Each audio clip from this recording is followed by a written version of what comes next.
नमस्कार आदरणीय दर्शक, आज हामी देशको समसामयिक राजनीतिक, आर्थिक, सामाजिक, कूटनीतिक हरेक विषयवस्तुमा छलफल गर्दैछौँ। आजको जनता जान्न चाहन्छन् कार्यक्रममा हामी सरकारले ल्याएको बजेटको बारेमा यतिखेर टिक्का टिप्पणी व्यापक रूपमा भएको छ।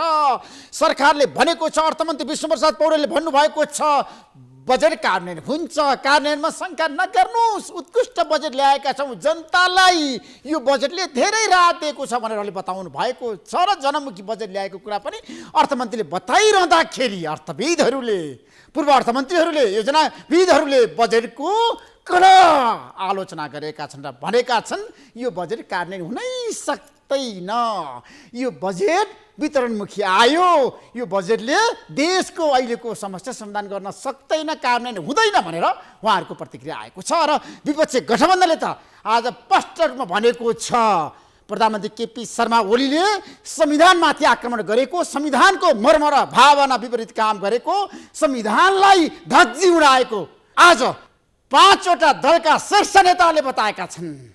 शेरबहादुर देउबा, प्रचण्ड, उपेन्द्र यादव, माधव नेपाल लगायतका नेताहरूले स्पष्ट रूपमा भनेका छन्, अहिलेको अवस्थामा अब सबै शक्ति एक भएर केपी शर्मा ओलीको विरुद्धमा लड्नुपर्छ, भिड्नुपर्छ। आजको बैठकको निर्णयहरू सार्वजनिक भइसकेको छ र उहाँहरूले भन्नुभएको छ, दीर्घकालीन महत्त्वको कुनै पनि काम वर्तमान सरकारले गर्न सक्दैन, प्रधानमन्त्री केपी शर्मा ओलीलाई त्यो गर्ने अधिकार छैन। आज शीर्ष नेताहरूले एकै स्वरमा भनेका छन्, प्रधानमन्त्रीमाथि उनीहरू आक्रामक रूपमा आएका छन् र प्रधानमन्त्रीलाई जसरी पनि सरकारबाट हटाउने उनीहरूको घोषणा छ। यसबारेमा पनि आजको कार्यक्रममा हामी विशेष रूपमा चर्चा गर्दैछौँ। आज हामी केपी शर्मा ओलीको नेतृत्व सरकार चौतर्फी आक्रमणको शिकार भएको छ, जताततै किन, के कारणले, यसबारेमा पनि आज हामी गहिरोमा गएर समीक्षा गर्दैछौँ। अर्थमन्त्रीले बजेट ल्याउनु भयो, विष्णुप्रसाद पौडेलले आज पत्रकार सम्मेलन मार्फत बजेटका यति वृत्तान्त बताउनु भयो। आजको कार्यक्रममा हामी यसबारेमा विशेष रूपमा चर्चा गर्छौँ। वितरणमुखी बजेट आयो र यो बजेट चुनावी बजेट हो भनेर धेरैको प्रतिक्रिया आएको छ। अर्थमन्त्रीले भन्नुभएको छ, बजेट संवैधानिक रूपमा आएको छ, बजेट राम्रो छ भनेर उहाँले प्रस्तुत गर्नुभएको छ। आजको कार्यक्रममा हामी यसबारेमा पनि विशेष रूपमा चर्चा गर्दैछौँ। आज हामी दलहरूभित्रको आन्तरिक द्वन्द्वको बारेमा पनि कुरा गर्दैछौँ। एमाले पार्टीभित्र यतिखेर विवाद छ, माधव नेपाल, झलनाथ खनाल लगायतका नेताहरू पार्टीबाट निष्कासित भइसक्नु भएको छ र अब धेरैको सांसद पद जाँदैछ। शेरबहादुर देउवालाई प्रधानमन्त्री बनाउनको लागि सर्वोच्च अदालतमा यतिखेर निवेदन लिएर जाने र सशरीर उपस्थित हुने सबै सांसदहरूलाई कारबाही गर्ने एमालेको निर्णय बाहिर आइसकेको छ। आजको स्थायी समितिको बैठक 81 स्थगन भएको छ, नत्र भने धेरै नेतालाई कारबाही गर्न प्रधानमन्त्रीले गुरुयोजना बनाइसक्नु भएको थियो। प्रधानमन्त्रीले आज पनि भन्नुभएको छ, माधव नेपाललाई, झलनाथ खनाल, समूहलाई उहाँले चेतावनी दिनुभएको छ, पार्टीलाई विभाजनतिर लिएर जाने र सिस्टममाथि आक्रमण गर्ने काम र सिस्टमलाई कमजोर बनाउने काम माधव नेपाल समूहले गरेको कुरा उहाँले बताउनु भएको छ। यसबारेमा पनि आजको कार्यक्रममा हामी विशेष रूपमा चर्चा गर्दैछौँ। कोरोनाको रोकथाम र नियन्त्रणको लागि सरकारले कति राम्रो काम गर्यो, जनताको मन जित्न सरकारले सकेको छ। अहिलेको अवस्थामा सरकारले साँच्चै बोलेको कुरा पुरा गरेको छ। अझै पनि अक्सिजन नपाएर मान्छेको मृत्यु भइरहेको छ, अस्पतालमा बेड छैन र निजी अस्पतालले बर्मलुट गरेका छन्, जनतालाई लुटिरहेका छन्। सरकार मौन छ, सरकारले साँच्चीकै भन्ने हो भने कसैलाई पनि कारबाही गर्न सकेको छैन। आजको कार्यक्रममा हामी यसबारेमा पनि विशेष रूपमा चर्चा गर्दैछौँ। सङ्क्रमण घट्दैछ र आज हामी देशभरिको राजनीतिक घटनाक्रमको बारेमा, आगामी कदमको बारेमा र सर्वोच्च अदालतको बारेमा पनि आजको कार्यक्रममा हामी विशेष रूपमा खुलासा गर्दैछौँ। सबैको ध्यान सर्वोच्च अदालततिर छ। सर्वोच्चमा लगातार बहस छ। संविधान इलाजमा राखिएका न्यायाधीशहरूलाई लिएर साँच्चीकै भन्ने हो भने कानुनविदहरूले, वरिष्ठ अधिवक्ताहरूले कुनै पनि हालतमा विवादित निर्णय गर्ने न्यायाधीशलाई राख्न सकिँदैन संविधान इलाजमा भनेर भनिरहेका छन्। हिजो पनि भने, अस्ति पनि भने, आज पनि भनिरहेका छन्। र संविधान इलाजमा अझै पनि संसद पुनर्स्थापना सम्बन्धी मुद्दामा बहस जारी छ, एक आपसमा आरोप प्रत्यारोप पनि जारी छ र संसद विघटन सम्बन्धी रिट यतिखेर जसरी बहसको विषय भएको छ र प्रधानमन्त्री केपी शर्मा ओलीको कदमको विरुद्धमा अदालतमा धेरै रिटहरू परेको छ र यो रिटमाथिको सुनवाईमा जसरी यतिखेर न्यायमूर्ति र बेन्च र बारको बिचमा विवाद छ, टकराव छ। आज पनि प्रधान न्यायाधीश चलेन्द्र शमशेर जबराले भन्नुभएको छ, तपाईहरू पूर्वाग्रही नहुनुहोस्, तपाईहरू बायस भएर आफ्नो कुरा नराख्नुहोस्, कुनै पनि व्यक्तिप्रति तपाईहरू लक्षित गरेर आफ्नो कुरा नराख्नु बेन्च भनेर उहाँले बारम्बार भन्नुभएको छ। तर पनि मानेका छैनन्। आज पनि दुईजना न्यायाधीशलाई लिएर त्यहाँ विवादहरू भयो। तेजबहादुर केसी र बम कुमार श्रेष्ठलाई लिएर उहाँहरूले गरेको निर्णयलाई लिएर विवादहरू भएको छ, तर पनि प्रधान न्यायाधीशले भोलिसम्मको समय दिनुभएको छ र भोलि चोलेन्द्र शमशेर जबराले विशेष कदम चाल्ने सम्भावना पनि छ। न्यायमूर्तिहरूले सुविवेक अधिकार पनि प्रयोग गर्न सक्नुहुन्छ भोलि। यसबारेमा पनि आजको कार्यक्रममा हामी विशेष रूपमा चर्चा गर्छौँ। म केही समयको विश्रामपछि आउनेछु। प्रतीक्षा गर्नुहोस्। जनता जान्न चाहन्छन् कार्यक्रम हेर्दै गर्नु। हाम्रो बिचमा दुईजना व्यक्तित्व हुनुहुन्छ। आजको जनता जान्न चाहन्छन् कार्यक्रममा अर्थमन्त्री विष्णुप्रसाद पौडेलका सल्लाहकार, आर्थिक सल्लाहकार डाक्टर प्रकाश श्रेष्ठ, तपाईँलाई म जनता जान्न चाहन्छन् कार्यक्रम स्वागत गर्न चाहन्छु। धन्यवाद। र अर्थविद राजु नेपाल, तपाईँलाई पनि कार्यक्रम स्वागत गर्न धन्यवाद। अब सरकारले बजेट ल्यायो, तर बजेट धेरै विवादमा पऱ्यो नि, आलोचनाको शिकार भयो नि बजेट। किन भन्नुहोस् त प्रकाशजी, के कारणले? अनि यो त स्वाभाविकै त हो नि, आलोचना हुन्छ, समर्थन हुन्छ, पक्ष विपक्षमा बहस हुन्छ। यो त राम्रो पक्ष हो। यो बजेटको राम्रो पक्ष के? राम्रो पक्ष त अहिलेको वर्तमान आवश्यकता अनुसार जुन स्थितिमा हामी छौँ, कोभिड-19 को दोस्रो लहरको महामारीको बिचमा जुन छौँ, त्यसलाई सम्बोधन गर्ने प्रयास गरेको छ। सँगसँगै आर्थिक पुनरुत्थान गर्नको लागि प्रयास गरेको छ। साथै हिजोका सुरु गरेका विभिन्न विकास आयोजनाहरूलाई निरन्तरता दिएको छ। यिनै नै महत्त्वपूर्ण कुराहरू हुन्। तर बजेट वितरणमुखी आयो नि, अनि त्यसलाई कुन ढङ्गले हेर्ने, केलाई वितरणमुखी भन्ने डेफिनेसन के हो? बजेट भनेको सबैको, सबै तबकाको हो, सबै वर्गको, सबै समुदायको हो। त्यस कारण सबै समुदायलाई केही न केही अपनत्व महसुस गर्ने गरी आउनुपर्ने नै हुन्छ। सँगसँगै हामीले अब जुन पुँजीगत खर्चको कुरो छ, पुँजीगत बजेट हामी पक्कै पनि ठुला आयोजनाहरूमा केन्द्रित गरेका छौँ, त्यसलाई वितरण गरेको अवस्था छैन। वितरण गरेर भन्न खोजेको उहाँहरूले सामाजिक सुरक्षालाई होला, त्यसको पक्ष पनि, त्यसको आफ्नो सकारात्मक पक्षहरू पनि छन् होइन। त्यसका आर्थिक पाटा नभएर सामाजिक पाटाहरू पनि छन्, त्यसरी हेर्नुपर्ने हुन्छ। त्यस कारणले केलाई वितरण भन्ने कुराको स्पष्ट परिभाषा चाहिँ गर्नुपर्ने हुन्छ। राजुजी, यो बजेट राम्रो छ कि सकारात्मक, नकारात्मक, सबल र दुर्लभ पक्षबारे बहस गरौँ। ओके, हरेक बजेट राम्रा पनि हुन्छन्, नराम्रा पनि हुन्छन्। उहाँले राम्रा पक्षका कुराहरू केही गर्नुभयो। सबैभन्दा पहिला तपाईँले बजेट कस्तो छ भन्दाखेरि पनि त्यो चर्चामा जानुभन्दा अगाडि कस्तो सरकारले कस्तो बजेट ल्याउने भन्ने कुरा हुन्छ। आज एकजना अर्थविदसँग मैले कुरा गरिरहेको थिएँ। उहाँले के भन्नुभयो भने यो सरकार बनेको पहिलो सालमा यो बजेट आइदिएको भएदेखि वाह वाह गर्न मिल्थ्यो, चुनावको बेलामा यो बजेट आउँदाखेरि बदनियतपूर्ण बजेट हो भनेर भन्ने किसिमको एउटा कन्क्लुजनमा हामी पुगेका थियौँ आज दिउँसो एउटा कार्यक्रममा। र बजेट आफैमा राम्रो नराम्रो, सकारात्मक पक्ष नकारात्मक, हरेक दफा 556वटा बुदामा बजेट बनाउनु भएको छ। त्यसका बुदाहरू छलफल गर्न सकिएला। सबैभन्दा पहिला सरकार आफैले चुनाव घोषणा गरेका छ, प्रतिनिधि सभा विघटन गरेर। सरकार कामचलाउ सरकार हो। कामचलाउ सरकारले वितरणमुखी बजेट ल्याउने, तलब बढाउने अथवा सामाजिक सुरक्षामा जाने, कनिका छर्ने काम गर्नुहुन्थ्यो कि हुन्नथ्यो भन्ने भन्नुहोस् त भाइ, यो सरकारको सही कदम होइन? होइन। किन होइन? त्यो नैतिकताको कुरा हो कि त्यो नैतिकताको कुरा हो। सबैभन्दा पहिलो कुरा म फेरि पनि भन्छु, आज यो बजेट आएको छ, नेकपाको सरकारले लिएर आएको, एमालेको सरकारले ल्याएको बजेट छ। यदि अर्को पार्टीले चुनाव घोषणा भइसकेपछि यस्तो सरकार लिएर आएको भएदेखि आज रत्न पार्कका रेलिङ एउटा पनि बाँकी हुँदैन थिए। म यहाँबाट जान्छु, तपाईँलाई भन्न जान्छु कुराहरू। यो हुँदैन। संविधान सम्मत ल्याएको मैले बजेट। संविधान सम्मत भनेको तपाईँले भनेर हुन्छ र संविधान सम्मत भनेर म संविधानको धारा खेलाउँ? उहाँ प्रकाशजीसँग पनि होला, मसँग पनि संविधान छ। संविधान सम्मत भने के हो? संविधानले के भन्छ? ध्यान दिएर सुन्नुहोस्। म कानुनको पनि अलिकति विद्यार्थी भएर तपाईँलाई भन्छु। संविधानले के भन्छ? अर्थमन्त्रीले जेठको 15 गते संसदको दुवै सदनमा आर्थिक विधेयक पेश गर्नुपर्छ भन्छ। कहीँ आएर कानुन ल्याउनुपर्छ भनेको छैन। उहाँले डाइरेक्ट कानुन ल्याइदिनु। त्यो त कानुन डाइरेक्ट कानुन भइसक्यो। कानुन त असारको एन्डमा गएर पास हुन्थ्यो अध्यादेश। सुन्नुहोस्, अरू बेलामा विधेयक मात्र प्रस्तुत गर्ने हो। एक, त्यसका केही अगाडिका पाटाहरू फेरि पनि भन्छु, त्यसका अगाडिका पाटा छन्। कानुनले के भन्छ? 15 दिन अगाडि तपाईँले त्यसको बहस चलाउनुपर्छ, संसदहरूसँग बहस चलाउनुपर्छ, प्री बजेट छलफल हुनुपर्छ। संसद विघटन भएको थिएन त्यो बेलामा संसद विघटन भएको थियो तपाईँले भनेर हुन्छ? पहिलो काम नगरिकन 1 कक्षा नपढिकन 4 कक्षा पढ्न जान पाइन्छ? अनि त्यसलाई संवैधानिक भन्ने? मेरो उमेर 12 वर्ष भयो, अब म 4 कक्षामा पुगेँ भन्ने?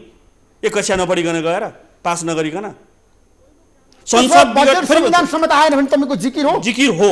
किनभने संविधान सम्मत आउनको लागि संसदमा प्री बजेट छलफल हुनु पर्थ्यो। संसद मर्या थिएन त्यो बेलामा, अथवा चाहिँ संसद विघटन भइसकेको थिएन। प्रकाशजी, तपाईँहरू लोकतन्त्र विरोधी काम किन गर्नुहुन्छ? आज विपक्षी गठबन्धनले पनि भनेको छ यो सरकार भनेको लोकतन्त्रमाथि प्रहार गर्ने, संविधानलाई धज्जी उडाउने किन यस्तो काम गर्नुहुन्छ? होइन भर्खर रवि सर होइन, अर्थविदहरूले आज जसरी टिका टिप्पणी गरेका छन् नि, होइन आफ्नो पक्षबाट टिका टिप्पणी भएको छ। अब संवैधानिक हो होइन, भयो भएन, कानुनी पाटो राजनीतिक पाटो त्यति मेरो विषय चाहिँ होइन। तपाईँ अर्थमन्त्रीको सल्लाहकार त्यही पनि म के भन्न चाहन्छु भने अब यो विषय अदालत प्रवेश गरेको छ होइन। अन्तरिम आदेश यो के भन्छ रोक्नको लागि पनि गएको थियो होइन अदालतमा। अब संवैधानिक हो कि होइन कानुनको व्याख्या गर्ने अन्तिम निकाय भनेको त सर्वोच्च अदालत हो। उसले कस्तो व्याख्या गर्छ त्यो सबैले स्वीकार्नुपर्छ। हिजो पुसदेखि नै हामी होइन सर्वोच्च अदालत गएको, सर्वोच्चले व्याख्या गरेको अवस्थामा छौँ र अहिले चाहिँ अस्ति पनि यो बजेट ल्याउन हुँदैन भनेर सर्वोच्च गएको स्थिति थियो। कुनै आदेश रोक्ने आदेश आएन। त्यो नआइसकेपछि जसरी संवैधानिक होइन भनिरहनु भएको छ, संविधानकै केही कुराले फेरि ल्याउन बाध्य पारेको पनि छ। जस्तै 15 गते ल्याउनु पर्ने त भनेको छ। अर्कोतिर फेरि हामी जेठ 15 गते सङ्घीय सरकारले ल्याउँछ, त्यसैको आधारमा प्रदेश सरकारले असार 1 गते बजेट ल्याउँछन् अनि असार 10 गते स्थानीय सरकारले बजेट ल्याउँछन्। उनीहरूको लागि जुन वित्तीय हस्तान्तरणका कुराहरू, विभिन्न सशर्तमा जाने योजनाका कुराहरू सङ्घीय सरकारले दिएन भने प्रदेश सरकारको बजेट कसरी आउँछ अनि स्थानीय सरकारको बजेट कसरी आउँछ? हामी त अहिले सङ्घीयतामा छौँ होइन, 3 तहको सरकार छ, त्यसको लागि पनि त हेर्नुपर्ने होला। किनभने अर्थमन्त्रीले जुन किसिमको बजेट ल्याउनु भयो आजको दिनमा संवैधानिक रूपमा कानुनी रूपमा त सबै कुराहरू त प्रश्नहरू त उठान भयो नि त।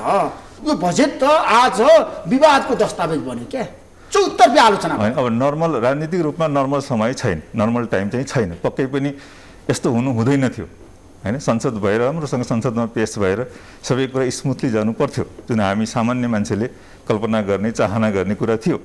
तर वास्तविकता त्यस्तो त भएन होइन, त्यो त भएन, हामी देखिरहेछौँ होइन। अब त्यो विभिन्न कारणले छ, त्यसमा म प्रवेश गर्न चाहन्न। तर त्यो भइसकेपछि अब के त? अब यो अध्यादेश आउँदैमा कुनै एकदमै बर्बादै भएको अवस्था त केही छैन। तर लोकतन्त्रमा सकेसम्म अध्यादेशबाट बजेट ल्याउनु उचित हुन्छ। तर अब विकल्प भएन नि, विकल्प भएन नि। राज्य विकल्प छैन नि त। अध्यादेशबाट बजेट ल्याउनको लागि अर्को विकल्प के थियो त? यो बाहेक सबैभन्दा ठुलो कुरा आज तपाईँ किन आलोचना तपाईँ फेरि पोलिटिक्समा जानुभयो। यो अध्यादेशबाटै बजेट ल्याउनको लागि प्रतिनिधि सभा विघटन गरियो। प्रधानमन्त्रीसँग 30 दिनको समय थियो। जेठको 30 गतेसम्म विश्वासको मत लिन सक्नुहुन्थ्यो। प्रधानमन्त्रीले त्यही डिसिजन विश्वासको मत आज लिन्न भन्नुको पछाडि बजेट संसदमा प्रस्तुत भइसकेपछि गरे भए पनि त हुन्थ्यो नि। यो अध्यादेशकै मार्फतबाट बजेट ल्याउनका लागि संसद छल्नको लागि प्रतिनिधि सभा विघटन गरियो। तपाईँ हामी यही बसेर कुरा गरेका छौँ। प्रधानमन्त्रीसँग जेठको 30 गतेसम्मको समय थियो, तर विश्वासको मतको लागि त्यहाँ उहाँ 12 गते 7 गते 8 गते नै किन उहाँले विघटन गर्नु पर्थ्यो? किनभने यस्ता किसिमका कार्यक्रमहरू अथवा मोरल्ली कतिपय कुराहरू मोरल्ली वितरणमुखी बजेट चुनाव घोषणा गर्ने र चुनावका लागि चाहिने कनिका छर्ने काम बजेटबाट गर्नका लागि भएको होइन। र फेरि पनि मैले भन्छु, विधेयक प्रस्तुत गर्ने दिन 15 गते हो, फाइनल कानुन आउने दिन 15 गते होइन, जेठको 15 गते। विधेयक प्रस्तुत गर्नु र एकदमै तपाईँ संविधान पढ्नुस् न। म फेरि तपाईँलाई भन्छु, तपाईँ पढ्नु सक्छु संविधान। मैले संविधान पढेको छु, मैले पनि पढेको छु।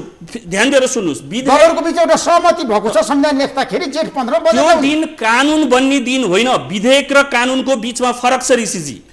विधेयक प्रस्तुत गर्नुपर्छ त 15 गते जसरी भए पनि। उहाँले त कानुनै अध्यादेशै ल्याइदिनु भयो। त्यो दिन अध्यादेश भनेको कानुनको रूपमा फुल फ्लेज्ड कानुन आयो त्यो दिन, विधेयक आएको होइन। त्यसका लागि टाइम थियो हामीसँग। उहाँले राजेश सरले अलिकति कुरो बुझ्नु भएन। कस्तो भने अब संसद भएको भए विधेयक आउँथ्यो, छलफल हुन्थ्यो, पास हुन होइन 15-20 दिन 1 महिना लाग्थ्यो, त्यसपछि राष्ट्रपतिबाट प्रमाणीकरण हुन्थ्यो। तर अहिले अध्यादेश आउँदै गर्दा त हामी त त्यो रोक्ने ठाउँ त छैन नि। त्यसपछि त त्यहाँ अध्यादेशबाट आउँदै गर्दाखेरि त तुरुन्तै अब प्रमाणीकरण गर्नुपर्ने, फेरि करका कुराहरू होइन त्यससँग जोडिएका हुन्छन्, त्यसलाई त इमिडिएटली लागू गर्नुपर्ने। इभन संसदमा पेस हुँदा पनि आर्थिक विधेयक त इमिडिएटली लागू हुन्छ। पहिलो कुरा मैले फेरि पनि भन्दैछु, 15 दिन अगाडि छलफल गर्नुपर्छ नि त। 15 दिन अगाडि छलफल गर्नुपर्ने कुरा चाहिँ कानुनले तोकेको कुरा छलफल गर्न नपर्ने, त्यो चाहिँ बाध्यतात्मक थिएन। अनि त्यसको लागि त यस्तो छ, अब विभिन्न अलिकति राजनीतिक कुरामा जान्छ। अब केही समय अगाडि विश्वासको मत लिनुभएको थियो प्रधानमन्त्रीज्यूले, विश्वासको मत प्राप्त भएको थिएन। नभइसकेपछि त अब त्यस्तो अवस्थामै अब संसदमा बजेट ल्याउँदा, नीति कार्यक्रम ल्याउँदा पास हुने चान्स त कमै हुने भयो। त्यो वैकल्पिक ढङ्गका कुराहरू धेरै राजनीति पाटोमा जान चाहन्न ती कुराहरूमा, तर त्यो नभइसकेपछिको विकल्पमा खोजे जस्तो लाग्छ। त्यस्तै बेलालाई भनेर फुल फ्लेज्ड बजेट र यसरी पूर्ण रूपमा वितरणमुखी बजेट आउनु हुन्न थियो, किनभने यो सरकार पूर्ण सरकार होइन, यो सरकार अल्पमतको सरकार हो, यो सरकारसँग जनताको भरोसा छैन, 2/3 भनेर भन्दा 1/3 भन्दा तल आइसकेको छ। त्यस्तो सरकारले चुनाव घोषणा गरेर यस्ता काम गर्नु हुन्न थियो भन्ने पहिलो कुरा हो। त्यसपछि बजेटका प्रावधानहरूमा जाउँला। त्यो प्रावधान सायद अब हामी अहिले छलफलमा कति भ्याउँछौँ थाहा छैन। त्यसले गर्दा सबैभन्दा ठुलो कुरा जुन प्रक्रियाबाट बजेट आयो त्यसमै तपाईँको पूर्ण असहमति छ र धरातल नै यसको गलत धरातल छ। फेरि त्यसमा नल्याउने भनेर कुनै स्पष्ट लेखा पनि छैन। कुन ढङ्गले ल्याउने, कस्तो आकारको ल्याउने, कस्तो प्रकारको ल्याउने, यस्तो भयो भने भनेर संविधानमा परिकल्पना गरे पनि छैन। चुनावी सरकारलाई यो पपुलिस्ट बजेट ल्याउने अधिकार त छैन नि। अनि अब त्यसलाई कसरी कुन ढङ्गले पपुलिस्ट भन्ने हो? पपुलिस्ट त भनौँ न, अब धेरै कार्यक्रम त नियमित छन्, हिजोको निरन्तरता छ। त्यस्तो नयाँ कार्यक्रम पपुलिस्ट हुनेकै लागि ल्याएको त चाहिँ तपाईँले हेर्नुभयो भने 90-95% कार्यक्रम त हिजोकै नियमितता हो, त्यसैको विस्तार हो। त्यसले बजेटको निरन्तरता हो त यो बजेट। राजुजी तपाईँलाई के लाग्छ? यस्तो त्यसरी उहाँहरूले भनेका कुरामा म अर्ध कुरा मान्छु। पोहोर साल गर्न नसकेका, परार साल गर्न नसकेका, अझै साँच्ची भन्यो भने उहाँ त बजेट बनाउने ठाउँमै हुनुहुन्छ। मैले आज गन्दै थिएँ 22वटा बुँदा त परारदेखि पोहोरदेखि अहिले जस्ताको तस्तै सारेर छ। 1% उहाँ आफैले अहिले हो भन्दै हुन्छ, 1% पनि काम नगरेर भन्छु। फेरि पनि म भन्दैछु, तपाईँले अहिले म भन्नुहुन्छ 2-4वटा बुँदा त यत्तिकै फररै पनि म तपाईँलाई भन्न सक्छु। परार आयो के पनि काम भएन, वाह वाह वाह वाह ताली बज्यो। पोहोर आयो फेरि ताली बजायौँ हामी सबैजना, आयो र कार्यान्वयन भएन। अनि फेरि यसपालि पनि आयो, फेरि हामी ताली बजाउँदैछौँ सबैजना। के भन्दैछौँ? वाह वाह क्या राम्रो बजेट, क्या राम्रो बजेट। काम गर्न नपर्ने बजेट खुसियाली बनाउने भने किन काम त छैन। त्यसका उदाहरणहरू खर्चबाट देखिन्छ। म तपाईँलाई भन्छु, बजेट कार्यान्वयन हुनका लागि खर्च गर्नुपर्छ। खर्च गर्न आज हामी 16 गते छौँ, जेठको 1 महिना र आधाभन्दा कम समय बाँकी छ। विकास बजेट 1 खर्ब 33 अर्ब रुपियाँ खर्च भएको देखेको छु मैले आज बिहानको डाटा हेर्दाखेरि। 3 खर्ब 52 अरबमा केही अलिकति एक्स्ट्रा बिलहरू अहिले आउलान् खर्च भएको छैन। ऋण उठ्न सकेका छैन। यसपालि 3 खर्ब रुपियाँको ऋणको टार्गेट थियो, वैदेशिक ऋण जम्मा 51 अर्ब रुपियाँको देखाएको थियो। ठ्याक्कै एमाउन्ट उहाँले अहिले भन्नु होला, मैले हिजो मात्रै सोद्धाखेरि 51 अर्ब रुपियाँको थियो, सायद त्यही नै आएको छ डाटा पनि। 51 अर्ब रुपियाँ छ। 60 अर्ब रुपियाँभन्दा बढीको अनुदानको टार्गेट राखिएको थियो पोहोर साल, जम्मा 10 अर्ब रुपियाँ आएको छ, सरकारी डाटाले भन्छ। हामी कहाँ छौँ? हामीले कसरी सञ्चालन गरिरहेका छौँ राज्य संयन्त्र? र कुन अवस्थामा भन्यो भनेदेखि जुन अवस्थामा विपक्षीको विरोध थिएन, पार्टी एक थियो, सारा काम स्मुथली चलिरहेको थियो, त्यो बेलामा कुनै पनि आयोजना कार्यान्वयन हुन सकेनन् भने अहिले चुनावी सरकार बनेर चुनाव भनेर घोषणा गरिसकेपछि कार्यक्रम ल्याएर के पनि कार्यक्रम सञ्चालन हुन सक्ने स्थितिको विश्वास गर्न सकिन्न। एक्सेप्ट के कर्मचारीको तलब बढ्यो त्यो कार्यान्वयन हुन्छ, वृद्ध भत्ता बढ्यो त्यो कार्यान्वयन हुन्छ। अनि त्यसपछि उहाँ रिसर्चमा धेरै वर्षसम्म बस्नु भएको मान्छे, काम गर्नु भएको मान्छे। म तपाईँलाई वृद्ध भत्ताको बारेमा भन्छु, मलाई यो नभन्नुहोस् कि वृद्ध भत्ताको विरोधी म होइन, तर वृद्ध सामाजिक सुरक्षा भत्तामा हामीले 1 खर्ब रुपियाँ खर्च गर्न थालेछौँ। 1 खर्ब रुपियाँ 33% यसपालि बढेर बजेट भाषणमा जस्ताको तस्तै शब्द त्यही छ, 1 खर्ब। त्यो भनेको हाम्रो टोटल रेभिन्यू, सरकारले कमाउने रेभिन्यूको 12% पैसा हो। त्यो प्रोडक्टिभिटी क्यालकुलेसन गर्नु पर्दैन, त्यसको रिटर्न क्यालकुलेसन गर्नु पर्दैन, भत्ता बढाउनु पर्दैन भने होइन, तर घाँटी हेरेर हाल निल्ने भन्छौँ नि हामी नेपालीमा एउटा उखान। धेरैको प्रतिक्रिया छ, वृद्ध भत्ता बढाउनु भन्दा पनि उनीहरूको चाहिँ उपचार गरेको भए हुन्थ्यो, उनीहरूलाई स्वास्थ्य क्षेत्रमा व्यापकमा सहुलियत दिएको भए हुन्थ्यो भन्नेहरू पनि। एक्ज्याक्टली मैले त्यही भनिराखेको छु, निःशुल्क उपचार गरिदिने हरेक अस्पतालमा उनीहरूलाई। त्यसले गर्दा बजेटको प्रायोरिटी भनेको डेभलपमेन्ट होइन। यसपालिको बजेटको प्रायोरिटी भनेको यसपालि नारा छैनन्। राम्रो कुरा, जस्तै म तपाईँलाई बजेटको अत्यन्तै सकारात्मक पक्ष एउटा बताउँछु। तपाईँले मलाई सोध्नु भएको थिएन, टुरिज्म सेक्टरका लागि यदि केही गरी प्रफिट भयो भने 1% मात्रै ट्याक्स, र लस भयो भने 10 वर्षसम्म लस क्यारी फरवर्ड गरेर ट्याक्समा एडजस्ट गर्नु। कस्तो राम्रो हो! त्यस्तो पो हुनुपर्छ त आयोजना भनेको, त्यस्तो पो हुनुपर्छ त प्रोजेक्ट भनेका त। तर बिहानदेखि बेलुकासम्म रद्दमार्गमा बसेर एउटा चाउचाउ किनेर लौ 500 रुपियाँ लिएर जाऊ भनेर भन्ने किसिमको वितरण त गर्न पाइएन नि चुनावी सरकारले। केही कुरा त स्वीकार्नु भयो राम्रो भनेर।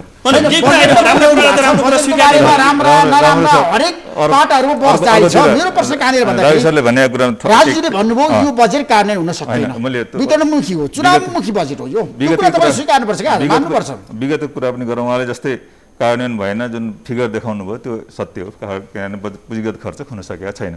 तर हामी 2076 चैतदेखि कोभिडको बिचमा छौँ नि, त्यसलाई पनि मध्यनजर राख्नुपर्ने हुन्छ। अहिले अब यो आर्थिक वर्षको पहिलो होइन असोजसम्मै एक किसिमको पार्सियल किसिमको निषेधाज्ञा थियो, अनि कार्तिकतिरबाट अलिकति चलायमान हुन थालेको। त्यो बिचमा पनि एउटा इकोनोमिक रिकभरी भइसकेको थियो, खर्चको प्रक्रिया पनि बढिसकेको थियो। हामी फेरि पुनः अहिले वैशाखको जुन यो पिरियड भनेको यो चैत वैशाख जेठ असार भनेको मुख्य कार्यान्वयन गर्ने होइन, खास गरी अझ विकासका आयोजना कार्यान्वयन गर्ने खर्च गर्ने समय हो। गएको वर्ष पनि के भयो, चैतदेखि लकडाउन भयो, जुन पछिल्लो 3 महिना जुन इफेक्टिभ टाइम हो त्यही टाइममा लकडाउन भइदियो। अहिले पनि हामी अब जेठ 20सम्म लकडाउन गरिरहेछौँ। यो कोरोनाले गर्दाखेरि त्यो त हाम्रो बसभन्दा बाहिरको कुरो छ, त्यसमा पनि केही कामहरू भइरहेको स्थिति छ। अब यो सङ्क्रमण कसरी जान्छ, अझै थप गयो भने महामारीको बेलामा तपाईँले बजेट ल्याउनु भएको छ, तर अब तपाईँहरूले कसरी चाहिँ बजेटको स्रोत जुटाउनुहुन्छ मलाई बताउनुहोस्। स्रोत त समस्या जटिलता स्रोत त्यहाँ लेखेको छ, किनभने यहाँ आय व्यय राशि कसरी उठाउनुहुन्छ, आय व्यय धन्दा ठप्प छ आज देशमा। तपाईँको यो निषेधाज्ञा यस्तै रह्यो होइन, कोभिडको महामारी यस्तै रह्यो भने न खर्च हुन्छ न राजस्व उठ्छ, त्यो कुरा सत्य हो। तर जुन खोपको लागि प्रयास गरेको छ, खोपको लागि बजेट विनियोजन गरेको छ, पहिलो प्राथमिकता त्यो छ नि, सुरुवाती त्यसैबाट गरिएको छ। खोप आउन सकेर खोप ल्याइएको अवस्थामा खोप लगाउन लायौँ भने हाम्रो गतिविधि फेरि चलायमान हुन्छ। गतिविधि चलायमान भयो भने राजस्व पनि उठ्दो रहेछ भन्ने कुरा चाहिँ पछिल्लो गएको वर्ष हामी असोज कार्तिकदेखि अलिअलि चलायमान हुन थाल्दाखेरि हाम्रो राष्ट्र धन्य लक्ष्यको नजिक पुगिसकेर 95% लक्ष्यको उठाउन सक्ने अवस्था पुगिसकेको अवस्था छ। भनेपछि अलिकति गतिविधि बढ्दा बित्तिकै हाम्रो राष्ट्र पनि उठ्छ, आर्थिक क्रियाकलाप पनि बढ्छ, ग्रोथ पनि बढ्छ। तर हामीलाई छिटोभन्दा छिटो यो बन्दाबन्दीको अवस्था हटाउनु जरुरी छ, यो यसबाट मुक्त हुनु जरुरी। यो अवस्थाले गर्दा नै कसरी हटाउने बन्दाबन्दीको अवस्था, अब त्यसको लागि कोरोनाको संक्रमण बढिरहेछ। त्यसको लागि त एक त हामी स्वास्थ्य सजगता पनि, अब जस्तै हामी सजग भएर गरिरहेछौँ, स्वास्थ्य सजगता अपनाउनु पर्यो। अर्कोतिर अब अर्को उपाय एउटा होइन गर्नै पर्ने काम भनेको खोपको व्यवस्था, त्यसको सरकारले सकेन नि, अब प्रयासरत छ, केही आएको पनि मात्रै भएन, व्यवहार उठाउनु पर्यो, जनताले खोप लगाउनु पाएको छैन। आयो नि त, साउथ एसियामा दोस्रो छिटो खोप लगाउन सुरु गरेको मुलुक हो। त्यो नारा मात्रै हो क्या, भोलि पनि अरू देशमा सबैले खोप लगाइसके। छैन बङ्गलादेशमा जानुहोस् तपाईँ, श्रीलङ्कामा जानुहोस्, छैन मसँग तथ्याङ्क, भुटानमा जानुहोस्, भुटानको सबै जनताले खोप लगाएको। भुटान त 7 लाख, मालदिभ्सको 7 लाख जनसङ्ख्या भएको मालदिभ्ससँग तुलना नगर्नुहोस् न। अमेरिकामै पनि होइन, जनता जति होस् न त्यो देशमा त सबैले खोप लगाउन पाए नि त। अमेरिकामा जहाँ उत्पादन हुन्छ खोप त्यहाँ चाहिँ 50% अझै पुगेको छैन। चीनले 50% आफ्नै जनसङ्ख्यालाई पुर्याउन सकेका छैन। इन्डियामा खोप उत्पादन हुन्छ, इन्डियाले आफ्नै जनसङ्ख्यालाई पुर्याउन नसकेर एक्सपोर्ट निर्यात बन्द गरेको छ, हामीले किनिसकेको हो नि त। प्रकाश त्यसमा जनताले कति महिनाभित्र खोप लगाउन पाउँछ त? सरकारको गुरु योजना अब त्यो चाहिँ मेरो कार्यक्षेत्र बताउनुस्, तपाईँ त अर्थमन्त्री सल्लाहकार हो। हैन, मेरो कार्यक्षेत्र तपाईहरुसँग गुरु योजना होला नि त। अर्थ मन्त्रालयको मुख्य जिम्मेवारी भनेको जुन अहिले 26 अर्ब 75 करोड खोपको लागि व्यवस्था गरिएको छ त्यो रिलिज हुन्छ हैन। त्यो रिलिज थप आवश्यकता पर्यो भने थप बजेटको लागि पनि अर्थ मन्त्रालयले व्यवस्था गर्छ र अब यसको लागि स्वास्थ्य मन्त्रालय, अवस्थित परे परराष्ट्र मन्त्रालय अनि केही प्रयास सरकारले गरिरहेछ। केही समय अब विभिन्न राष्ट्रपतिहरूसँग कुरा गरेर अब भोलि चीनको लागि हैन, चीनबाट आउने खोपको लागि भोलि लिन जाँदैछ, त्यो खोप आएर लगाउँदै गर्छौँ। अर्को बेलायतबाट प्रयास भइरहेछ, अमेरिकाबाट प्रयास भइरहेछ, प्रयास भएको छ। अहिले त कस्तो छ भने उत्पादन भएको ठाउँमा त्यहीँ पुगिरहेको छैन, त्यो अप्ठ्यारोलाई पनि हामीले हेर्नुपर्ने। हामीले अब बजेट त आइसक्यो, यसको कार्यान्वयनका चुनौतीहरू, समस्याहरू, जटिलताहरू के छ बुदागतहरु भन्नुस् न। सबैभन्दा पहिलो कुरा प्रकाशजीले अघि भन्नुभयो खर्च हुने समय वैशाख जेठ असार भन्नुभयो। खर्च हुने समय होइन, मेरो विचारमा त्यो पेमेन्ट हुने समय हो। खर्च अगाडि नै हुनुपर्छ। तपाईको एउटा प्रोजेक्टको पैसा खर्च हुने वैशाखमा गएर टेन्डर गरेर पैसा खर्च हुने होइन, त्यो बेलामा पेमेन्ट गर्ने समय हो। पेमेन्ट गर्ने बेलामा गर्दा नै खर्च हुने, पेमेन्ट गर्ने बेलामा लकडाउन भएर खास फरक नपर्नुपर्छ भन्ने मेरो एक पहिलो धारणा हो। र अहिले पनि पेमेन्ट गर्ने समयमा आएर लकडाउनको कुरा भएको हो। एकातिर राजस्व चाहिँ पुरा उठ्ने, खर्च चाहिँ पेमेन्ट गर्ने बेलामा मात्रै रोकियो भन्न पाइन्न जस्तो लाग्छ। पोहोर सालकै कुरा गर्नुहुन्छ भनेदेखि त चैतको 11 गते गएर लकडाउन गरे हो, त्यो बेलामा सबै प्रोजेक्ट एकदमै पुरा टेन्डर आह्वान भएर पैसा दिएर काम सुरु भएर पेमेन्टको लास्ट स्टेजमा थियो, त्यो बेला नै खर्च हुन सकेन। अहिले त झन् खराब छ। स्वास्थ्यको विषयमा तपाईँले कुरा गर्नुभयो, खोपको विषयमा म धेरै कुरा गर्न चाहन्न। पोहोर सालको बजेटमा के भनिएको थियो भने प्रत्येक पालिकामा मिनिमम 15 शैय्याको, प्रत्येक प्रदेशमा 250 शैय्याको र र केन्द्रमा 500 शैय्याको डेडिकेटेड अस्पताल बनाउने भनिएको थियो, ती एउटा पनि बनेनन् यो बीचमा। प्रकाशजी किन बनेन ती अस्पतालहरू? कतिपय र पैसा विनियोजन पनि भएको थियो, पैसा विनियोजन पनि भएको थियो। कतिपय कुराहरू 1 वर्षको अवधिमा नसकिने हुन्छ, तैपनि हैन 300 प्लस हैन स्थानीय तहमा स्वास्थ्य यो हस्पिटल बनाउनको लागि उद्घाटन भएर काम सुरु भएको अवस्था छ। त्यसको लागि उहाँले भने जस्तै हाम्रो कार्यान्वयन पाटो अलिक कमजोर छ, स्वीकार्नै पर्छ। त्यसमा विभिन्न कारणले कमजोर छ, हामीले हैन प्रयास गर्दा पनि अझै भएको छैन, विभिन्न कारणहरू छन्, त्यसलाई स्वीकार्नुपर्छ। तर हुँदै नभएको पनि होइन, हामी हेर्यौँ भने जति हुनुपर्छ त्यति भएन। त्यो त हो जनताको चाहना अनुसार सरकारले काम गर्न सकेको छैन, त्यो स्वीकार्नु। त्यसको लागि कार्यान्वयन क्षमताका कुराहरू छन्, व्यवस्थापकीय क्षमताका कुराहरू छन्, विभिन्न त्यही विकास आयोजनामा हुने रणनीतिका कुराहरू छन्, त्यही विकास आयोजना हुने विभिन्न विवादका कुराहरू छन्। ती कुराहरूले छन्, थुप्रै कारणहरू छन्। तपाईको चुनौतीको प्रश्नको हैन, चुनौतीको कुरा क्या बजेटका समस्याहरू के छन्? म भन्छु, हामीले स्थायी सरकारका कुरा गर्यौं धेरै वर्षदेखि, र स्थायी सरकार देशले पायो भन्यौं है, मलाई बीचमा नरोक्नुस्। तर हामीले स्थायी सरकार पाउन सकेनछौँ। 3.5 वर्षको अवधिमा 24 चोटि मन्त्रीमण्डल परिवर्तन भएको छ, त्यसलाई स्थायी सरकार भनिन्न। प्रधानमन्त्री एउटा मात्रै टिकिरहेर स्थायी सरकार हुन्न। त्यसपछिको दोस्रो हाम्रो स्थायी सरकार ब्युरोक्रासीको कुरा गर्नुहुन्छ भने 5 वर्षको अवधिमा एउटै सचिव 13 चोटिसम्म ट्रान्सफर भएको छ। दोस्रो, तेस्रो स्थायी सरकारको कुरा गर्नुहुन्छ भने स्थानीय निकायमा गएका स्थानीय प्रशासकीय अधिकृतहरू, मोस्ट अफ द प्रशासकीय अधिकृतहरू कामले निमित्त लिएर जाने र 3 महिनामा फर्केर आउने छ। यो सबैभन्दा ठुलो चुनौती हो हाम्रो बजेटको कार्यान्वयनको। पहिलो कुरा, हिजो 7 वटा मध्ये 6 वटा प्रदेशमा सङ्घमा झन्डै 2/3 र झन्डै 55% स्थानीय निकायमा एक छत्र आफ्नो सरकार बन्दाखेरि खर्च गर्न नसकेको कुरा। अब यो स्थितिमा नेकपा फुटेको, एमाले 2 चिरा भएको, विपक्षीहरू सलबलाएको स्थितिमा कुनै पनि ठाउँमा गएर तपाईँले, मैले फेरि पनि भन्दैछु, यसपालि प्रधानमन्त्री रोजगार कोषको पैसा खर्च हुन सकेन। त्यो भनेको सामान्य रूपमा मेरो शब्दमा भन्दा बाँदर लखेट्ने र झाडु खेल्ने पैसा हो नि, त्यो सम्म पनि सरकारले खर्च गर्न सकेन। डाटा उहाँलाई सोध्नुहोस् कति पैसा खर्च भएको छ। प्रकाशजी, किन भन्दाखेरि अब गाउँमा खर्च भएन, टोलमा गएर पैसा खर्च गर्न सक्ने स्थिति छैन। अब टोलमा गएर पैसा खर्च गर्न सक्नुहुन्न तपाईले। उहाँले भने जस्तो कार्यान्वयन पाटोमा कमजोरी भएको छ, जस्तै उहाँले भने जस्तो केही हैन जुन स्थिरता हुनुपर्थ्यो, हामी जुन अपेक्षा गरेका थियौँ गणतन्त्रपछि हैन संहितापछि जुन किसिमको एउटा स्थिरता हुनुपर्थ्यो, रणनीतिक स्थिरता, त्यो चाहिँ एक हदमा जुन अपेक्षा गरेको चुनावको कारणले भएन नि। हजुर, उहाँले अस्थिरता त ल्याउनु पनि हाम्रो देशमा। पुरा राजनीति पाटोमा छिर्न चाहन्न। त्यसपछि जुन प्रधानमन्त्री रोजगार कार्यक्रमको कुरो गर्नुभयो नि, त्यो हामी कहाँ त्यही छ। उहाँले भनेको त्यो प्रभावकारी ढङ्गले कार्यान्वयनमा जान नसकेको कुरा सत्य हो, त्यसलाई म स्वीकार्छु। तर हुँदै नभएको नि, अहिले चाहिँ धन्य 1 लाखले रोजगारी पाएको स्थिति छ। 2 लाख टार्गेट हो, 1 लाखले पाएको स्थिति छ, करिब 1 लाख जतिले पाएको स्थिति छ। पाएको छ रोजगार। राजुजी, तपाईसँग डाटा छ? सबैभन्दा म भन्छु, सबैभन्दा पहिलो कुरा त्यसको बजेट जुन छुट्याएको थियो 8 अर्ब रुपियाँको बजेट थियो, त्योभन्दा बढी थियो। अहिले 12 अर्ब रुपियाँको यसपालि बनाइएको छ। 11 अर्ब रुपियाँको थियो। यसपालि जब 3-4 अर्ब रुपियाँ भन्दा कम पैसा खर्च भएको छ, त्यसमा अघिल्लो सालको भन्दा पनि कम खर्च भएको छ। कम खर्च हुनुको कारण के हो भने त्यो भनेको गाउँमा गएर सहमतिमा गर्नुपर्ने खर्च हो। अब गाउँमा प्रोजेक्टमा सहमति हुन सक्ने स्थिति छैन। कुनै पनि प्रोजेक्ट इम्प्लिमेन्ट, अघि उहाँले भन्नुभयो शिलान्यास भयो अस्पताल भन्नुभयो, हामीले एउटा न्युज पढ्यौँ, तपाईँले कसले देखायो, अस्पताल शिलान्यास भएको ठाउँमा गाईकी गोरु परेछ त्यो खाल्डोमा गएर, शिलान्यास गरिदियो छोडिदियो। अस्पताल कोभिडको पोहोर सालको बजेटमा उल्लेख भएको, इम्प्लिमेन्टेसन हुँदैन। र यसपालिको बजेट अझ अर्को गल्ती गरिएको छ। यसपालिको बजेटमा बहुवर्षीय 3 वर्षीय बजेटहरूमा 1 अरबको प्रोजेक्ट लिएर आयो, 8 करोड रुपियाँ छुट्याएको छ। त्यसले प्रोजेक्टको प्राइस इन्फ्लेट गर्छ, धेरैतिर कनिका छर्दाखेरि। हुन त सबैलाई खुसी पार्न भन्नुभयो उहाँले, तर त्यसले यति धेरै प्राइस इन्फ्लेट गर्छ। त्यही भएर हामीले के गर्छौँ, 1 अरबको प्रोजेक्ट सकिने बेलासम्म 6 अरब पुग्ने कारण त्यही हो। किन हरेक साल कनिका छर्यो, 2 करोड 8 करोड 10 करोड 12 करोड पैसा दियो। त्यो सबैभन्दा ठुलो समस्या हो। र यसपालिको बजेट खर्च गर्न सक्ने आधारहरू, हुन त आज माननीय अर्थमन्त्रीज्यूले म भोलिदेखि नै लाग्छु, भोलिदेखि नै कार्यान्वयन गर्न लाग्छु बजेट भन्नुभयो,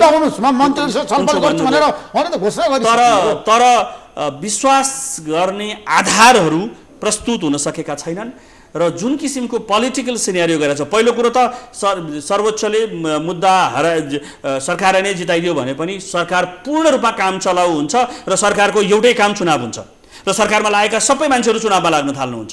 फेरि हामीले देखेका छौँ, म फेरि पनि देख्छु नहुने चुनाव, तर उहाँहरूको ध्यान त लाग्छ नि। र कतिसम्म लागिन्छ भन्ने कुराको सानो उदाहरण दिन्छु। यो मेरो विरोध होइन, मेरो अब्जर्भेसन हो। बजेटको 6 दिन अगाडि अर्थमन्त्रीज्यू पार्टीको झगडा मिलाउने कमिटीमा हुनुहुन्थ्यो अनि यत्रो कोभिडको भ्याक्सिनका कुरा गर्ने बेलामा परराष्ट्र मन्त्रीज्यू पार्टीको झगडा मिलाउने कमिटीमा हुनुहुन्थ्यो। त्यसले गर्दाखेरि प्रायोरिटी कहाँ छ भन्ने कुरा हामी बुझ्न सक्छौँ र बजेट खर्च गर्न विकास आयोजनाहरू सञ्चालन गर्नका लागि प्रायोरिटी हुन्नन् एक। र अर्को कुरा यदि सरकार चुनाव हार्यो अदालतले उल्टाइदियो अर्को सरकार बन्यो भनेदेखि आज म तपाईँको टेलिभिजनको माध्यमद्वारा भन्छु अर्को आउने सरकारले सबैभन्दा पहिला यो बजेटलाई डिनाउन्स गर्छ। चाहे यो बजेटलाई खारेज गर्न मिल्छ, यो बजेटलाई अर्को बजेट लिएर आउँछ, उसले अर्को बजेट लिएर आउँछ, यो पक्का छ। संसदमा अर्को बजेट प्रस्तुत हुन्छ। विगतमा पनि भएका छन् यस्ता कुराहरू हैन। अध्यादेश भनेको त 6 महिना पास भएन भने त गयो नि, त्यसपछि उसले अर्को बजेट लिएर आउँछ। त्यसले गर्दा यो बजेट नयाँ सरकार बन्यो भने नयाँ सरकार नयाँ बजेट ल्याउँछ, आफ्नो बजेट ल्याउँछ नि। यस्तो छ, हामी बजेटलाई भित्र पसेर हेऱ्यौँ भने अहिले भने धेरै कुरा निरन्तरता छ हैन। 90-95% कार्यक्रमहरू गर्नै पर्ने, तलब खुवाउनुपर्छ कि पर्दैन, पक्का पर्ला। राष्ट्रिय गौरवका आयोजनालाई निरन्तर दिनुपर्छ कि पर्दैन, पक्कै पर्ला। त्यो जुनसुकै सरकार आए पनि त्यसलाई पक्कै छोड्नु त मिल्दैन होला। अहिले जस्तै मेलम्ची तामाकोशी भयो हैन, गौतम बुद्ध विमानस्थल भयो, त्यति अधिक अल्झ छोड्ने हो त? पक्कै होइन होला। त्यसलाई निरन्तरता दिनुपर्ने होला। त्यस कारणले गर्दा यहाँ भएका एकाध दुई केही हैन पोलिटिकल स्टेटमेन्ट टाइपका कुराहरू चेन्ज होलान्, तर कर्मचारी संयन्त्र त त्यही हो। त्यसले गर्दा 90-95% कुराहरू अलिकति तलमाथि पर्ने हो, चेन्ज हुने स्थिति, किनभने टेक्निकल छन्, प्राविधिक छन्। अर्कोतर्फ कार्यान्वयनको कुरो गर्नुभयो, कार्यान्वयन अघि पनि भने हाम्रो मेकानिजम चाहिँ वास्तवमा कार्यान्वयन गर्ने भनेको विगत हेऱ्यौँ भने होइन अलि पहिल्यै हेऱ्यौँ भने पनि फुल्ली कार्यान्वयन हुन जान सकेका छैन, पूर्ण रूपमा कार्यान्वयन जान सकेका छैन। कार्यान्वयनमा हाम्रो थाई सरकारको रूपमा रहेको केही कुरा उहाँको स्वीकार छ, किन थाई सरकार भने पनि अस्थिरता चाहिँ अलिकति रहेको स्थिति छ। त्यो सरुवाहरू जुन गरिन्छ, जुन कर्मचारीहरू चेन्ज गरिन्छ, त्यो चाहिँ त्यति मैले पनि हाम्रो रूपमा लिएको देख्दिनँ। तर कार्यान्वयन गर्ने मुख्य निकाय भनेको सरकारी संयन्त्र हो, कर्मचारी होइन, कर्मचारी संयन्त्र हो। उसले चाहिँ इफेक्टिभली कार्यान्वयन गर्नु सँगसँगै ल्याएको बजेटलाई आगामी सरकारले मान्नुपर्छ भन्ने आधार त छैन नि त, स्वीकार्नुपर्छ भन्ने आधार त छैन। उसले अस्वीकार गर्न सक्छ, नयाँ बजेट ल्याउन सक्छ। यो त अध्यादेश हो, अध्यादेश भइसकेपछि खारेज पनि हुन्छ नि। त्यसै पनि 6 महिनाभन्दा बढीको यसको ड्यू नहोला, अथवा जुन संवैधानिक कानुनी व्यवस्था छ त्यो अनुसारको ड्यू नहोला। अर्को ल्याउन सक्छ होइन, ल्याउँछ होइन। तर यही जस्तै यही सरकार निरन्तर भयो भने पनि त 6 महिनापछि अर्को फेरि ल्याउनु पर्ने हुन्छ नि, भइहाल्यो भने पनि। अझै टुङ्गिया त छैन नि, अझै टुङ्गिया त छैन। तर फेरि ल्याए पनि यसका जुन अङ्गहरू छन् नि, भित्रका कम्पोनेन्टहरू छन् नि, ती कम्पोनेन्टहरू 90-95% चेन्ज हुँदैनन्। त्यसमा तपाईले 6 महिनाको लागि मात्रै बजेट ल्याउनु भएको हो त? यो बजेट चाहिँ त फुल इयरको लागि जस्तो तलबको खर्च तपाईले भन्नुभयो त 6 महिनापछि अर्को बजेट ल्याउनु पर्छ भने। यो अध्यादेशको त त्यही त छ नि, भ्यालिड होइन र? यो ल्याएको त 1 वर्षकै लागेको, यही सरकार भोलि रह्यो भने यसैलाई कन्टिन्यू गर्छ। उहाँले भने जस्तो अब निर्णय त भएको छैन, यो सरकार गयो भन्ने अवस्था त छैन नि त। यो सरकार त कार्यरत छ होइन। भोलि चुनाव भइहाल्यो भने यही सरकार पनि आउन सक्छ। चुनाव हुन सकेन भने के हुन्छ? चुनाव हुन सकेन भने अब विभिन्न किसिमका विकल्पहरू होला, नयाँ कोर्समा जान सक्छ होइन। अब चुनाव हुन्छ भन्ने नि मान्यता छ। चुनावको लागि बजेट विनियोजन भएको छ, चुनावको लागि कहाँ भएको छ? तपाईले बजेट छुट्याउनु चुनावको लागि? तर फेरि भन्छु, चुनावका लागि 35 करोड रुपियाँ बजेट छुट्याइएको छ। 35 करोड होइन, धेरै छ। 35 करोड रुपियाँ बजेट विविधमा 83 अर्ब रुपियाँ छ। तपाईले कति छुट्याउनु? होइन, यहाँ मैले त बुझिया छैन, यहाँ बाहिर स्पष्ट भनेको छैन, तर एक्टिभिटीमा तपाईहरु चुनाव गर्ने भने मिति 35 अर्ब रुपियाँ चुनावको लागि बजेट छुट्याइएको छ। आएर तपाईहरु चुनावको लागि यति पैसा चाहियो भनेर तपाईहरु छुट्याउन सक्नुहुन्छ? चुनावको लागि यो सरकारले चुनाव चाहेको छ प्रकाशजी। चुनावको लागि बजेट अभाव नारा मात्र निर्वाचन भनेको। चुनावको लागि बजेट अभाव हुँदैन, डेट तोकिसकेको छ। अनि तपाईहरु बजेटमा चुनावको लागि यति पैसा छुट्यायो भने गर्न सक्नु भएन त? चुनावमुखी बजेट ल्यायो भन्नुहुन्छ अनि चुनाव हुँदैन भन्नुहुन्छ, कन्ट्राडिक्सन भएन? एकातिर चुनाव हुनलाई कोही चुनावमुखी बजेट ल्याए, चुनावलाई देखे होइन टार्गेट गरेर पनि भनिरहनु भएको छ, फेरि चुनाव हुँदैन पनि चुनावको लागि तपाईले कन्ट्राडिक्सन भयो। छुट्याउनु भएन त? चुनाव हुने भएरै चुनावमुखी 10 अर्ब रुपैयाँ लाग्छ, 20 अर्ब लाग्छ, कहाँ छ भन्नुस् न मलाई? होइन, एउटा चुनावको लागि 60 अर्ब रुपियाँ लाग्छ भनेर निर्वाचन आयोगले अनौपचारिक रूपमा भनिरहेको छ। 2टा चुनाव हुनुपर्छ यो आर्थिक वर्षमा, 2टा चुनाव जम्मा 35 अर्ब रुपियाँ छुट्याइएको छ। 2टा चुनाव हुनुपर्छ यो आर्थिक वर्षमा। यदि सरकारकै भनाइ मानियो भने, एउटा त सरकारको भनाइ नमाने पनि हुनुपर्छ स्थानीय निकायको, होइन। यस्तो जेठमा स्थानीय निकायको चुनाव हुनुपर्छ र वैशाख जेठमा अर्को चुनाव पनि हुनुपर्छ। त्यो चुनावको लागि पनि बजेट छुट्याइएको छैन। अब खाँचो हुँदैन, पैसा जहाँबाट पनि ल्याउँछौँ भन्ने कुराहरू सरकारी निकायमा बस्ने मान्छेले उहाँले भनेको कुराहरूलाई मान्न पर्ने कुरा भयो। तर चुनाव गराउँछु भनेर आएको सरकारले, चुनाव घोषणा भइसकेपछि आएको सरकारले चुनावको लागि पैसा छुट्याइएको छैन। र अर्थमन्त्रीले भाषणमा पनि चुनावको लागि बजेट पैसा छुट्याएको छु भन्नुभएको छ, अङ्क बोल्नु भएको छैन। बजेट भाषण चाहिँ अहिले मैले त्यसको ठ्याक्कै दफा चाहिँ बिर्सेँ, तर बोलेको शब्द एक्ज्याक्टली त्यही हो। बोल्नु भएको छ, स्पष्टसँगले बोल्नु भएको छ। अब त होइन कतिपय अवस्था रकम कति लाग्छ त्यो कुरा फाइनल नभएको पनि हुनसक्छ। तर निर्वाचन आयोगसँग बसेर अन्तर्क्रिया गरेर छलफल गरेर बजेट छुट्याए भए राम्रो हुन्थ्यो नि त। त्यसमा गएर सरकार चुकी। तर अब अर्थविविधमा पैसा छ, तर निर्वाचनको लागि भनेर तपाईँले शीर्षक राखेर पैसा छुट्याइदिएको भए त जनतामा एउटा उत्साह हुन्थ्यो नि, निर्वाचनको लागि सरकार तयार छ भन्ने म्यासेज त जान्थ्यो। तर जुन बजेट महाशाखामा मैले बुझ्दाखेरि त्योभन्दा विभिन्न एग्रिगेसनमा यो माथि आउँछ डेटाहरू होइन, त्योभन्दा तल एक्टिभिटी लेभलमा त्यो पैसा चाहिँ छुटिएको छ। राजीव, अब हाम्रो देशमा बजेट आइसकेपछि खालि आलोचना मात्रै हुन्छ, विपक्षीले अर्थविदहरूले सकारात्मक कुरा पनि गर्नुपर्छ होइन र राम्रा कुराहरूको मैले अघि मैले भनिनँ जुन राहतको कुरा आयो। मैले आज एउटा सानो तपाईँलाई कथा बताउँछु। आज दिउँसो कि एउटा उद्यमीसँग छलफल हुँदै थियो, तपाईँहरूले किन बजेटको स्वागत गरेको, ठुला उद्यमी अथवा मध्यमभन्दा ठुला उद्योगीको लागि के छ यो बजेटमा भनेर मैले सोधेँ उहाँलाई। उहाँले मलाई दिएको जवाफ म तपाईँसँग सेयर गर्न मलाई। उहाँले भन्नु विगत 3 वर्षदेखि बजेट आउने दिन उद्यमीहरू त्रासमा हुन्थे र हरेकचोटि हामीलाई मारिन्थ्यो, पेलिन्थ्यो। यसपालिको बजेट आइसक्दाखेरि हामीलाई पेल्ने कुरा चाहिँ के आएन, त्यो बेला हामी खुसी छौँ। राम्रो कुरा होइन सर, पेल्ने कुरा चाहिँ के आएको छैन, त्यो बेला हामी खुसी छौँ भन्नुभयो।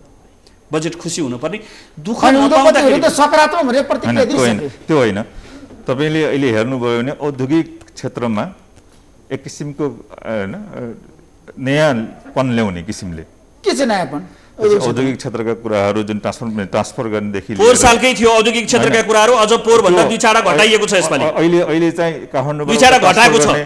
के घटाएको छ? कति पोहोर साल जतिवटा भनिएको थियो 14-15 वटा भने यसपालि 7 वटा त्यस्तो नम्बर मात्रै होइन, औद्योगिक क्षेत्रमा अहिले उद्योगहरू जान चाहिरहेका थिएनन्।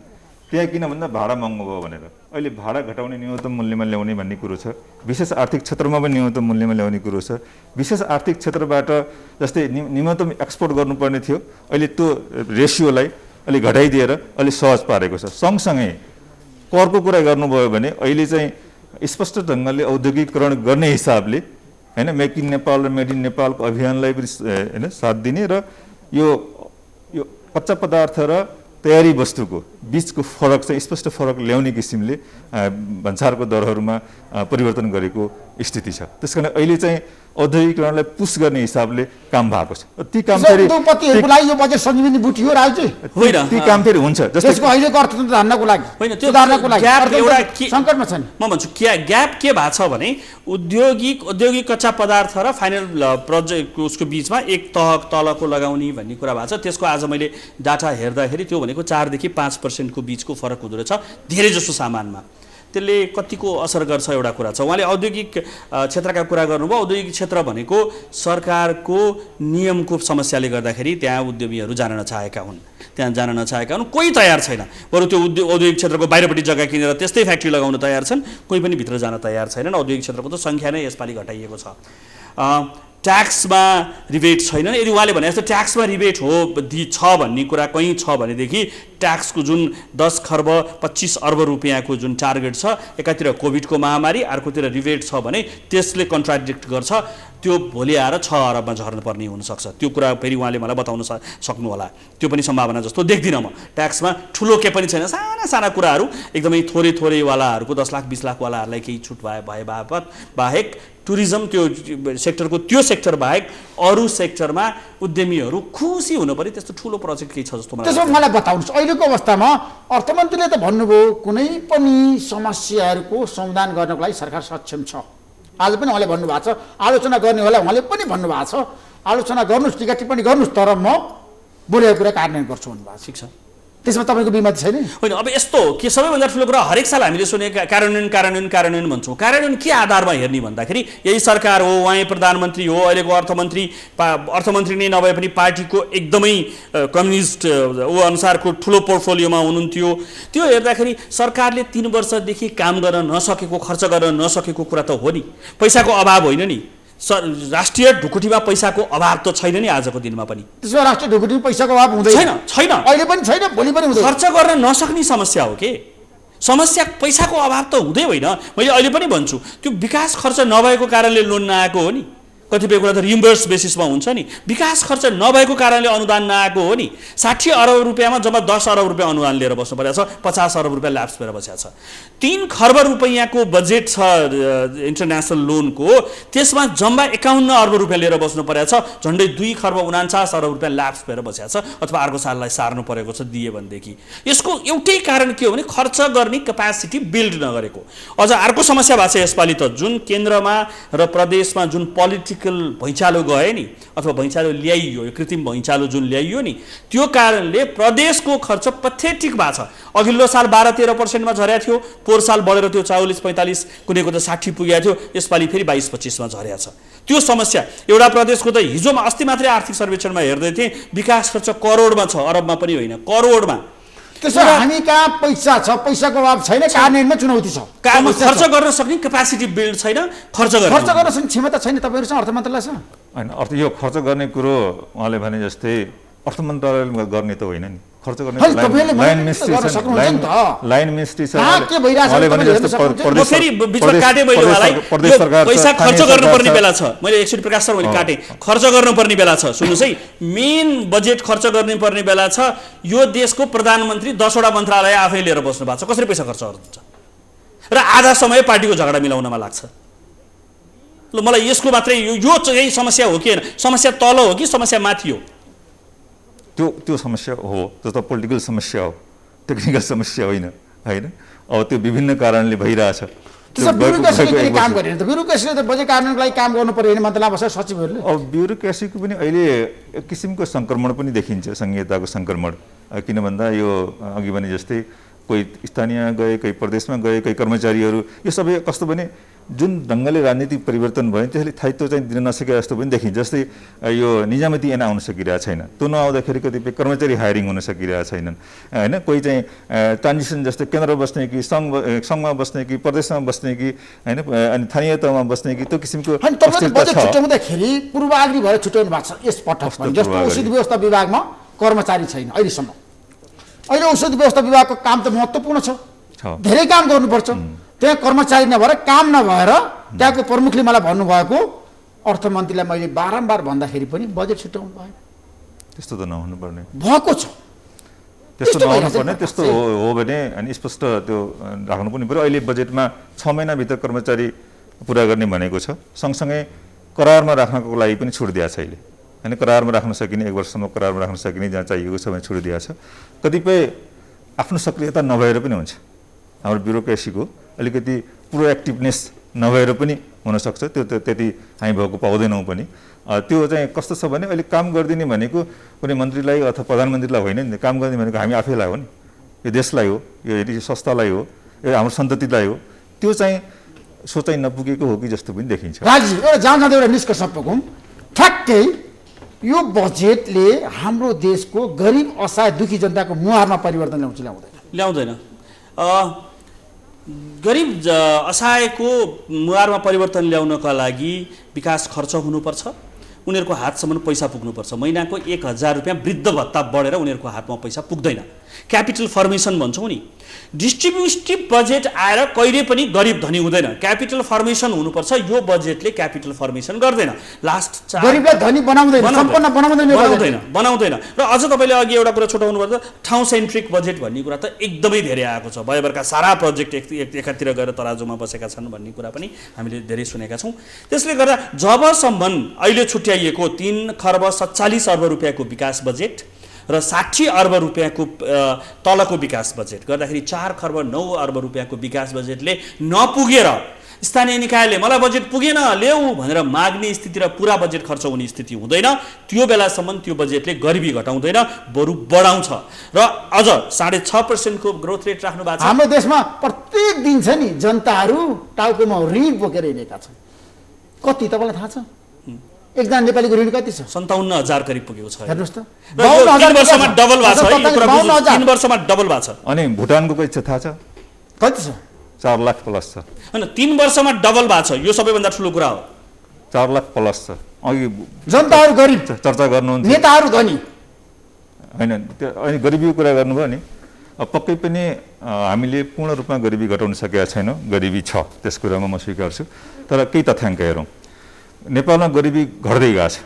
बहुआयामिक गरिबीको दर आर्थिक सर्वेक्षणले अहिले नयाँ डेटा निकालेको छ।